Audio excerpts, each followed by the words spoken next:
کر رہا ہوں اس شعر کے ساتھ کہ یہ الگ بات ہے کہ خاموش کھڑے رہتے ہیں، یہ الگ بات ہے کہ خاموش کھڑے رہتے ہیں، لیکن جو لوگ پڑھے ہیں وہ پڑھے رہتے ہیں۔ ایسے بزرگوں سے ملتا ہے شجرہ اپنا، جن کی جوتوں میں ہزار تاج پڑے رہتے ہیں۔ حضرت مولانا مفتی عبدالرحمن صاحب کا برکاتہ۔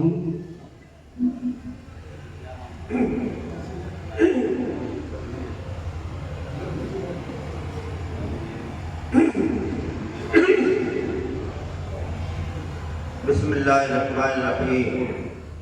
الحمدللہ وکفی وسلام علی عبادہ الذین اصطفی، اما بعد، قال اللہ تبارک و تعالی اعوذ باللہ من الشیطان الرجیم، بسم اللہ الرحمن الرحیم۔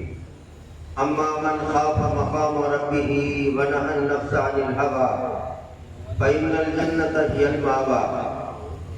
بزرگان محترم اور عزیزان گرامی، اللہ نے ان حضرات کو جو اپنے اندر دو باتیں پیدا کر لیں انہیں جنت کی خوشخبری سنائی ہے۔ ارشاد فرمایا اما من خاف مقام ربہ ونہى النفس عن الہوی، جو شخص قیامت میں اللہ تعالیٰ کے سامنے کھڑے ہونے سے ڈرتا رہا اور اپنے آپ کو گناہوں سے بچاتا رہا، فإن الجنۃ ہی المأوی، جنت ایسے انسان کا ٹھکانہ ہے جس شخص کے دل کے اندر اللہ کا خوف ہوتا ہے اور جو ہمیشہ اللہ تعالیٰ کا دھیان رکھتا ہے اور یہ سمجھتا ہے میرا اللہ مجھ کو دیکھ رہا ہے، میں اپنے اللہ کے سامنے ہوں، تو وہ انسان تنہائی میں بھی گناہ سے بچ جاتا ہے۔ اس انسان کو تنہائی میں بھی گناہ کرنے کی ہمت نہیں ہوتی، جرأت نہیں ہوتی۔ اللہ کا دھیان، اللہ کا خوف، اللہ کے سامنے قیامت میں کھڑے ہو کر جواب دینے کی فکر ہر گناہ سے بچا دیتی ہے۔ تنہائی میں بھی یہ صفت اس کو گناہ سے روک دیتی ہے۔ حضرت فاروق اعظم رضی اللہ تعالیٰ عنہ کی حکومت کا زمانہ ہے۔ آپ اپنی حکومت کے زمانے میں سفر فرما رہے ہیں، سامان سفر آپ کا ختم ہو جاتا ہے، کھانے کا سامان آپ کے پاس رہتا نہیں، جنگل میں ہے، بھوک لگ رہی ہے۔ آپ نے ادھر ادھر نظر ڈالی کہ کوئی چیز کھانے کی نظر آئے تو آپ کو جنگل میں بکریوں کا ایک ریوڑ چرتا ہوا نظر آیا۔ آپ وہاں تشریف لے گئے، دیکھا ایک چرواہا ہے جو بکریاں چرا رہا ہے۔ آپ نے اس چرواہے سے فرمایا کہ میں ایک مسافر ہوں۔ آپ نے یہ نہیں فرمایا میں تمہارے ملک کا بادشاہ ہوں، میں تمہارا امیر ہوں، میں تمہارا حاکم اور بادشاہ ہوں، بلکہ اپنے آپ کو ایک اجنبی شخص ظاہر کیا، تواضع کا معاملہ کیا اور فرمایا بھائی میں ایک مسافر ہوں اور میرے پاس کھانے کا سامان ختم ہو گیا، میں یہ چاہتا ہوں تم اپنی بکریوں کا دودھ مجھے دے دو، مجھ سے قیمت لے لو تاکہ میں دودھ پی کر اپنی بھوک کو دور کروں، پیٹ کو بھروں اور بھوک کو دور کروں۔ اس چرواہے نے کہا صاحب میں آپ کو دودھ تو دے دیتا مگر ایک مجبوری میرے سامنے ہے، وہ یہ ہے میں ان بکریوں کا نگراں ہوں، چرانے والا ہوں، مالک نہیں ہوں، اور ان بکریوں کے مالک نے مجھے ان بکریوں کے دودھ کو بیچنے کی بھی اجازت نہیں دی، ہدیۃً دینے کی بھی اجازت نہیں دی، اس لیے میں مجبور ہوں ان بکریوں کا دودھ نہ میں آپ کو بیچ سکتا ہوں نہ ہدیہ کے طور سے دے سکتا ہوں۔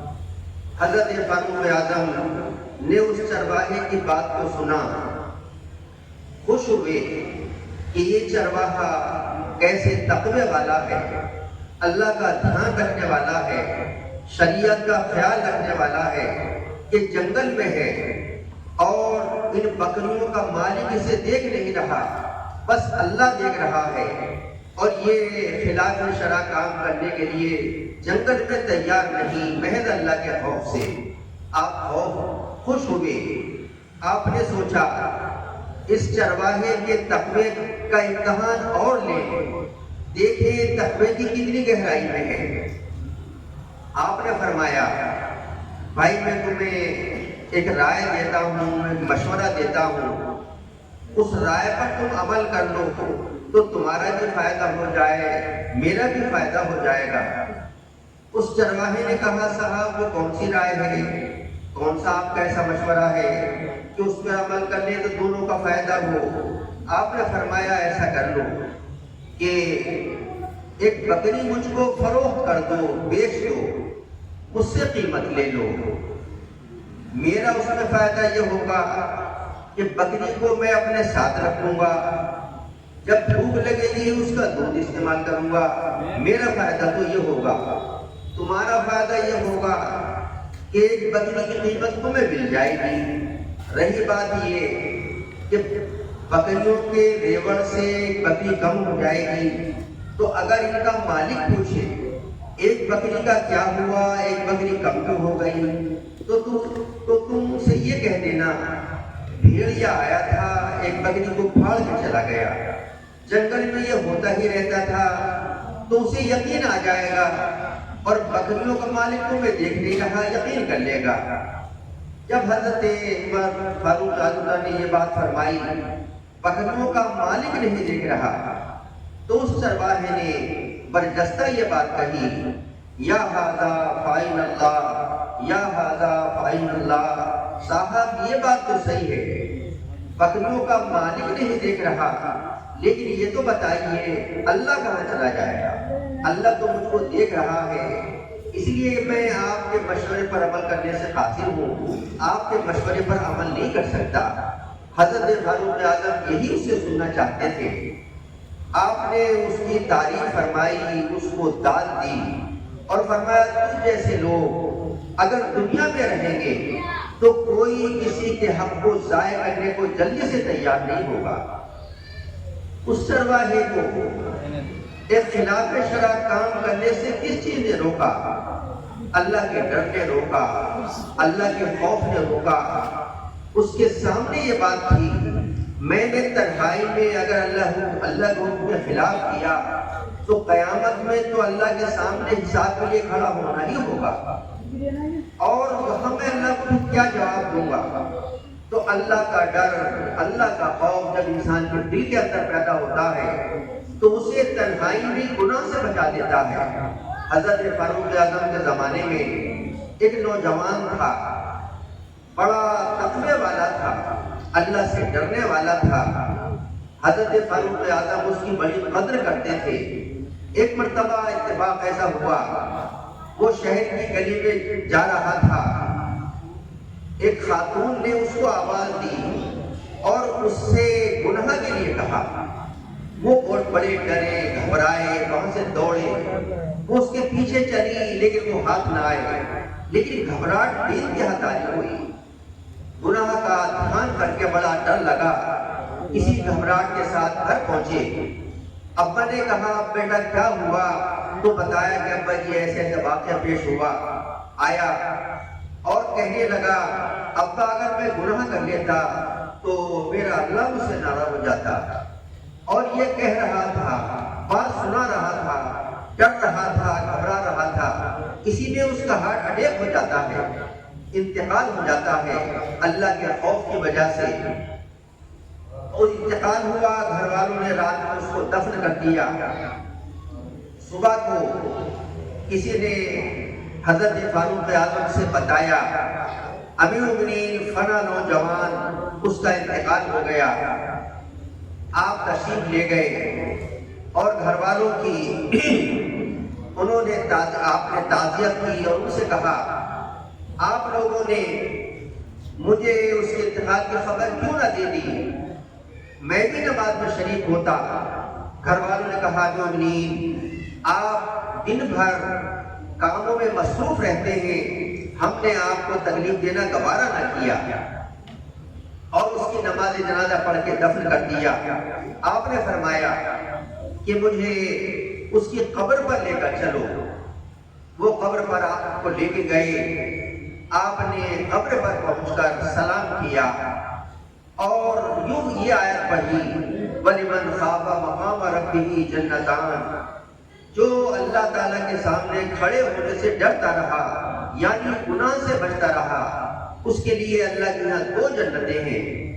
قبر سے آواز آئی، امیر المؤمنین، اللہ نے اپنے فضل سے مجھے بھی 2 جنتیں عطا کی ہیں۔ کیونکہ اس نوجوان کے دل میں اللہ کا ڈر تھا، اللہ کا خوف تھا، اللہ کے یہاں اس کو بڑی عزت ملی، 2 جنتیں اللہ نے عطا فرمائی۔ تو اللہ تعالیٰ قرآن پاک میں ان حضرات کے لیے کہ جو محض اللہ کے خوف کی وجہ سے، اللہ کے ڈر کی وجہ سے گناہ سے بچتے ہیں، اور ان کے ذہن میں یہ بات رہتی ہے کہ قیامت آنے والی ہے، اللہ تعالیٰ کے سامنے کھڑے ہو کر حساب بھی دینا ہے۔ اگر ہم نے دنیا میں گناہ کر لیا، تنہائی میں گناہ کر لیا، تو اللہ تعالیٰ کی نظر میں تو ہم ہیں ہی، اللہ تو دیکھ رہا ہے۔ اب اللہ کے سامنے ہم جواب کیا دیں گے؟ یہ جب دھیان آتا ہے تو ایک تقوی والا، اللہ سے ڈرنے والا تنہائی میں بھی گناہ سے بچتا ہے، اور تنہائی میں بھی گناہ کرنے کی اس کے اندر ہمت نہیں ہوتی۔ اللہ تعالیٰ اپنے فضل سے، اپنے کرم سے ہمیں بھی تقوی کی دولت عطا کرے، اپنا سچا خوف عطا کرے، اور ہمارے دل میں بھی اللہ تعالیٰ کا خوف پیدا ہو، ایسا ڈر، ایسا خوف، ایسا تقوی پیدا ہو جو ہمیں تنہائی میں بھی خلاف شرع کام کرنے سے، گناہ کے کام کرنے سے محفوظ کرے۔ وآخر دعوانا ان الحمدللہ رب العالمین۔ قبل اس کے کہ حضرت دعا فرمائیں، تمام حضرات سے درخواست ہے کہ جس سے جو بن پڑے وہ مدرسے کا تعاون کرتے ہیں، جو ایک رسمی چندہ ہے وہ نہیں ہوگا، باقی آپ حضرات کی ذمہ داری ہے۔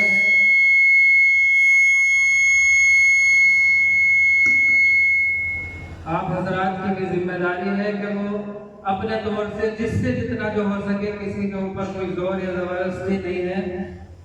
ماشاءاللہ قاری عبدالواجد صاحب ہے، تو جس سے جتنا بن پڑے وہ اپنے اعتبار سے اور اپنے حساب سے مدرسے کا تعاون کر دے، تاکہ حضرت مولانا قرآن کی تعلیم کو بسہولت اور اچھی طرح انجام دے سکے۔ تمام حضرات سے درخواست ہے کہ جس سے جتنا ہو سکے وہ تعاون کر دے۔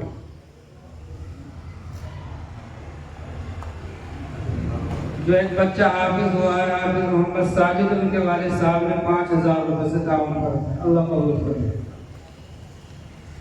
آپ حضرات سے بھی درخواست ہے جس کی جتنی گنجائش ہو تعاون۔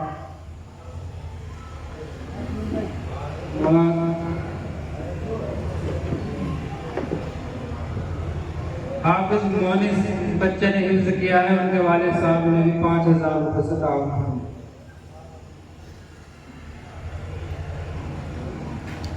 اللہ تبارک و تعالی دونوں جزا میں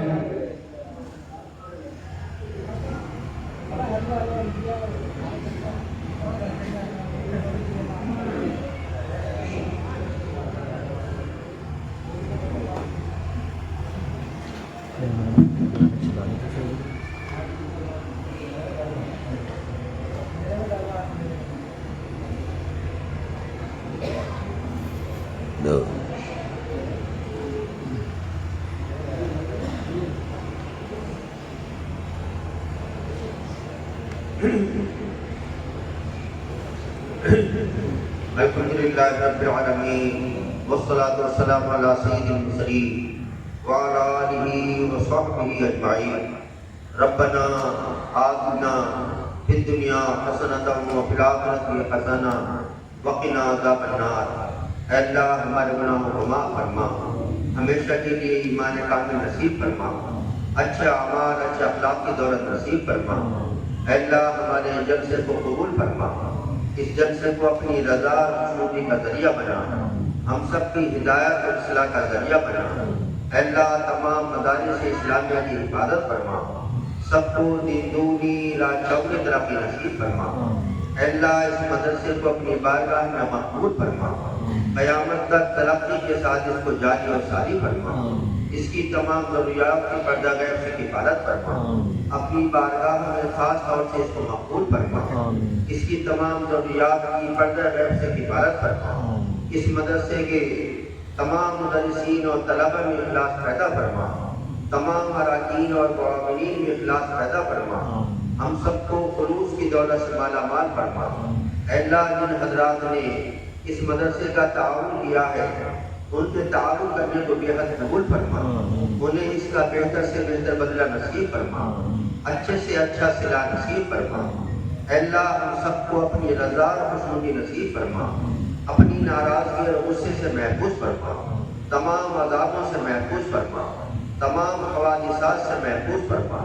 اے اللہ، پوری امت مسلمہ میں اتفاق پیدا فرما، اتحاد پیدا فرما، سب کے ایمان اعمال کی اصلاح فرما، سب کے ایمان اعمال کی حفاظت فرما، جان مال کی حفاظت فرما، عزت و آبرو کی حفاظت فرما، سب کے مکانات اور سامان کی حفاظت فرما، سب کے کاروبار کی حفاظت فرما، سب کے کاروبار میں خیر و برکت پیدا فرما، دن دونی رات چوگنی ترقی نصیب فرما۔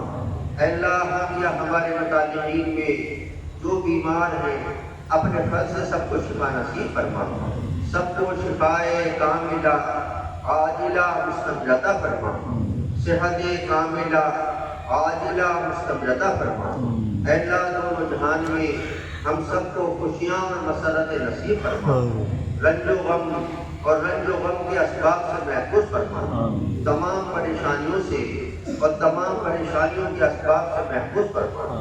اے اللہ، ہم سب کو دونوں جہان میں عزت و سرخروئی نصیب فرما، ذلت خاری اور رسوائی سے ہمیشہ محفوظ فرما، ایمان کامل پہ ہمارا خاتمہ کرنا، جنت الفردوس کا ہم سب کے لیے فیصلہ فرما۔ اے اللہ، ہماری دعاؤں کو اپنے فضل و کرم سے قبول فرما، رسول پاک صلی اللہ علیہ وسلم کے طریقہ قبول فرما، وصلی اللہ تعالی علی خیر خلقہ سیدنا محمد وآلہ واصحابہ اجمعین برحمتک یا ارحم الراحمین۔